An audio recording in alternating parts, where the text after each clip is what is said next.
Le Premier ministre de la République de Côte d'Ivoire, Amadou Gon Coulibaly, est décédé aujourd'hui. L'annonce a été faite par le secrétaire général de la présidence, Patrick Achi. Bonsoir, vous suivez le 19h sur RTI 2. Le pays tout entier est en deuil. Le Premier ministre, chef du gouvernement, Amadou Gon Coulibaly, n'est plus. Il est décédé ce mercredi à Abidjan.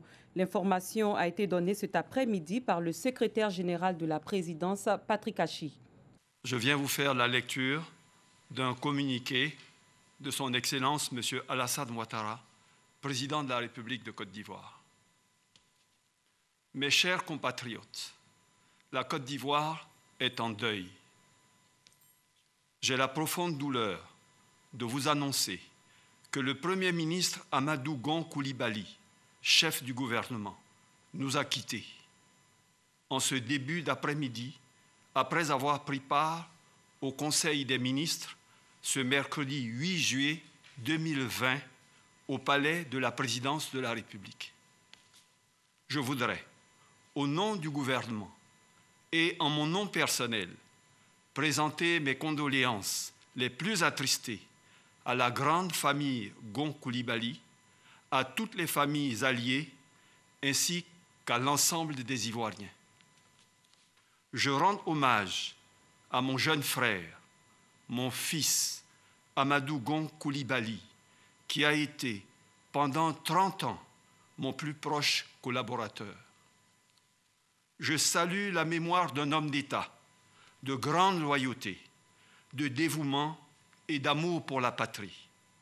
Il a incarné cette jeune génération de cadres ivoiriens de grandes compétences et d'extrême loyauté à la nation.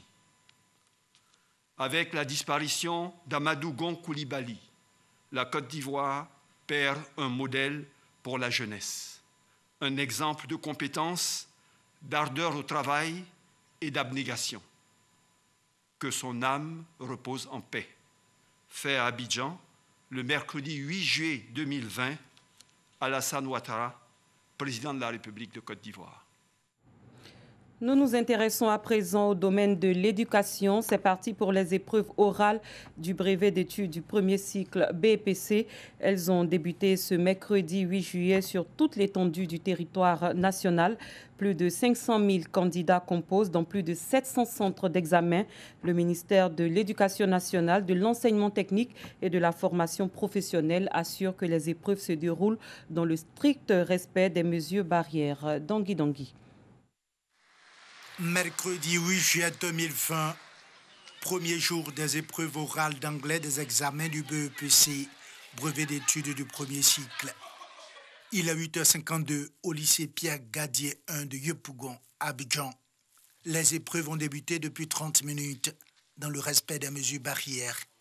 Il n'y a rien à signaler, du moins pour le moment. Jusqu'ici, non, tout se passe parfaitement dans la mesure où les interrogateurs sont tous présents, les candidats convoqués ce matin, ils sont tous présents. Et comme vous l'avez constaté, ils sont dans la salle d'attente en attendant leur tour de passage. Cap sur le lycée d'Atekoubé 1. Grâce répond aux questions de l'interrogateur avec beaucoup de calme. What kind of job do you want to do in the future? A policewoman. La jeune fille dit avoir donné le meilleur d'elle-même en soulignant l'importance de l'anglais.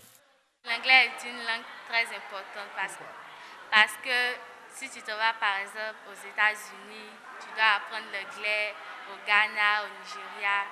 Donc moi je crois pour moi que l'anglais est très important. Dans ce centre d'examen également, les épreuves orales commencent bien. Le niveau des élèves est acceptable. J'avoue qu'avec le programme allégé, les niveaux sont bons. C'est bon. Ils forcent à s'exprimer. Nous les amenons à s'exprimer. Pour le moment, je crois que ça va. L'État de Côte d'Ivoire a mis tout en œuvre pour que l'examen se tienne dans des conditions optimales en respectant les mesures barrières.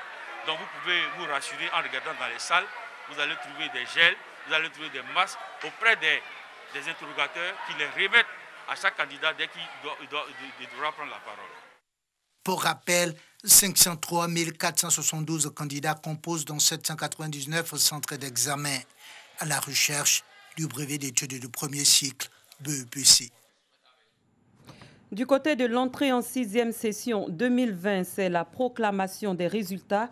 À Boaké, les écoliers ont négocié avec succès un tournant important de leur vie scolaire. Ils ont été félicités par leurs parents. La capitale de la paix a enregistré un bon taux de réussite et c'est ce que nous dit Djeneba Ouattara. Boaké, quartier Air France 2. Nous sommes à l'école primaire Jean-Paul Sartre. Parents et écoliers partagés entre inquiétude et sérénité attendent impatiemment les résultats comptants pour l'entrée en 6e.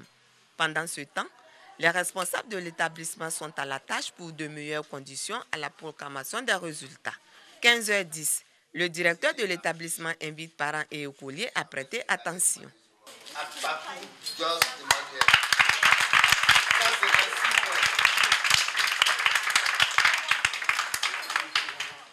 Dans cette école primaire, sur 33 candidats, 32 sont admis, à la grande joie des apprenants et des parents. Je suis très heureux d'être admis en classe de 6e. Pour mes camarades qui n'ont pas eu l'examen, je vous souhaite une très bonne chance l'année prochaine.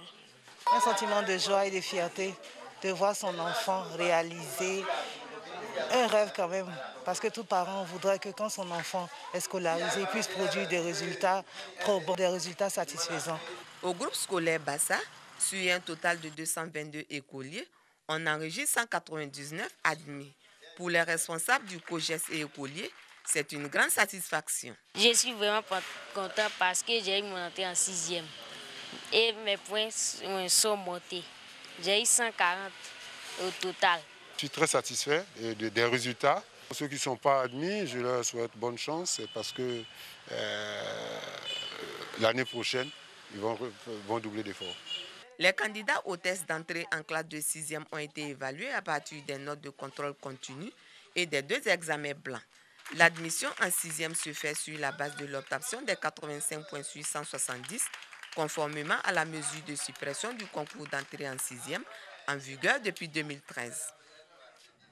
Nous changeons de registre. La deuxième phase de démolition des maisons en vue de la construction du 4e pont a débuté aujourd'hui.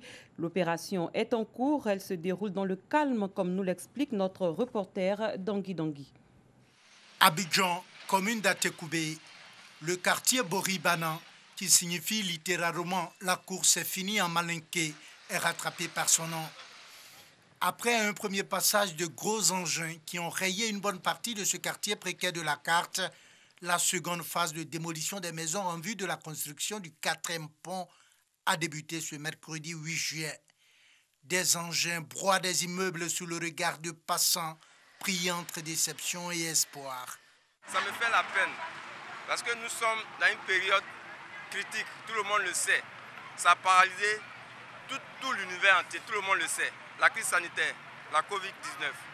Bon, nous ne sommes même pas sortis de là. Voilà encore des populations qui tombent dans l'angoisse. Bon, ça me fait plaisir parce qu'il faut désengorger, il faut que la ville évolue, il faut le développement. Moi, je suis content parce que c'est pour moi un pays en valeur. On ne peut pas manger et sans casser. Quand on dit le pays va aller émerger, il faut qu'il y ait une autre personne qui va pleurer. Lendemain, il va dire que le pays là, c'est un bon pays. Au-delà des émotions, ces travaux de libération de l'emprise se déroulent dans les règles de l'art, assure un des responsables du projet que nous avons rencontré sur les lieux. Cette opération d'aujourd'hui concerne 16 bâtis qui vont des immeubles rez-de-chaussée à des immeubles R+3, R+4. Les 16 immeubles concernés comportaient 143 ménages. 116 ménages ont été effectivement indemnisés. Et tous les propriétaires des bâtis ont été indemnisés. Une mise en demeure leur a été signifiée depuis le 23 juin 2020. Les travaux de libération de l'emprise se poursuivent, aussi bien que les travaux de la construction du 4e pont. Parlons agriculture. Le plan de riposte économique contre la Covid-19 dans le secteur agricole continue de faire des heureux au sein des agriculteurs. Dans le département de Kong, 113 producteurs d'anacarde sont repartis avec 100 millions de francs CFA. Cette somme représente la vente de leur récolte vendue à 400 francs CFA le kilogramme, comme fixé par le gouvernement. Kader Sogodogo. Ils sont au total 113 producteurs d'anacarde issus de la société coopérative d'Oussoussoumou de Kong qui reçoivent la somme de 100 millions de francs CFA. Avec la Covid-19, le 10 avril 2020, le ministre de l'Agriculture et du Développement rural, Kobena Kwasi Adjoumani, annonçait un plan de soutien de 300 milliards de francs CFA pour atténuer l'impact de la maladie sur les producteurs, dont 250 milliards pour les cultures de rente. Ici, l'objectif est de permettre aux producteurs d'être rémunérés à leur juste valeur. 250 tonnes d'anacarde vendues à 400 francs le kilogramme tel que prévu par le gouvernement. De quoi satisfaire les producteurs. Nous sommes là pour régler les premières phases. Le prix qui a été fixé par le gouvernement à 400 francs le kilogramme. À Kong, pour booster l'économie locale, les autorités, avec à leur tête le maire Berté Abdraman Timoko, soutenu par le corps préfectoral, ne cessent d'encourager les agriculteurs à se mettre en coopérative pour un meilleur encadrement et pour une meilleure rétribution.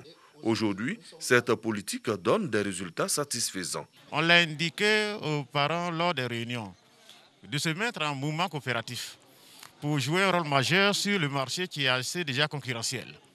Le maire de la commune, M. Abdelman Tchemoko Berté, félicite le conseil d'administration de la SOCOP du Oussouma pour cet acte qui répond à un réel besoin du département et les assure de leur soutien total. Un deuxième montant de 100 millions de francs CFA sera distribué dans les mois à venir aux membres de la coopérative d'Oussoussoumou.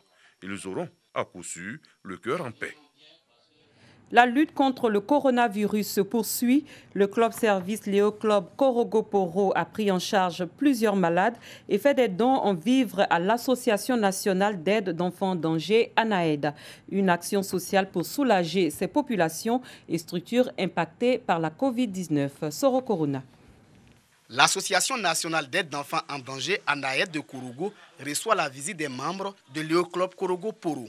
Ce club service est allé soulager ces tout-petits du centre impacté négativement par la Covid-19. Après l'ANAED, qu'a permis sur le centre hospitalier régional et les maternités des quartiers Koko et de la fosse de Korogo. Dans ces infrastructures sanitaires, le Léo Club Korogo Poro a pris en charge certains malades en difficulté. En nous envoyant des sacs de riz, de l'huile, du savon et aussi des habits pour nos enfants. À ce même moment précis, en tout cas, c'était un besoin essentiel pour nous. Ils viennent donc de nous décharger d'un problème. Pour les responsables de ce club service, cette action de portée sociale est une réponse aux conséquences désastreuses du coronavirus sur les populations vulnérables. Avec la maladie du coronavirus que la Côte d'Ivoire a connue, nous avons jugé opportun de venir apporter une aide aux orphelins de l'ANAED. Au CHR de Korogo, nous allons prendre des ordonnances en charge. Ensuite, nous irons à la maternité de Koko, à la maternité de la Fosse, apporter un soutien à toutes ces personnes. Cette journée de solidarité aux personnes impactées par la Covid-19 s'est achevée par un dîner gala. Ce dîner a mis fin aux activités du bureau sortant et annonce la prochaine mandature du Léo Club Korogo Poro. Le Léo Club Korogo Poro est parrainé par le Lions Club Korogo Karité. Hors de nos frontières, l'ex-président mauritanien Mohamed Ould Abdelaziz a refusé la lettre le convoquant jeudi dernier devant une commission d'enquête parlementaire. La commission parlementaire doit s'entretenir avec l'ancien président sur des sujets concernant sa gouvernance de 2008 à 2019. Elle ne peut cependant pas faire usage de force car cela serait anticonstitutionnel. Au Japon, on assiste à des scènes de dévastation. Les débris s'entassent dans les rues du village de Kamamura après les pluies torrentielles qui se sont abattues dans le sud du pays. Les autorités craignent la mort d'au moins 55 personnes pendant ces intempéries qui ont provoqué inondations et glissements de terrain. Comme annoncé en début de journal, le pays tout entier est en deuil. Le Premier ministre, chef du gouvernement, Amadou Gon Coulibaly, n'est plus. Il est décédé ce mercredi à Abidjan. L'information a été donnée cet après-midi par le secrétaire général de la présidence, Patrick Hachi. Fin de cette édition. Merci de votre fidélité. Très bonne soirée. C'est avec beaucoup de plaisir que je vous retrouverai demain à la même heure. Que Dieu nous garde.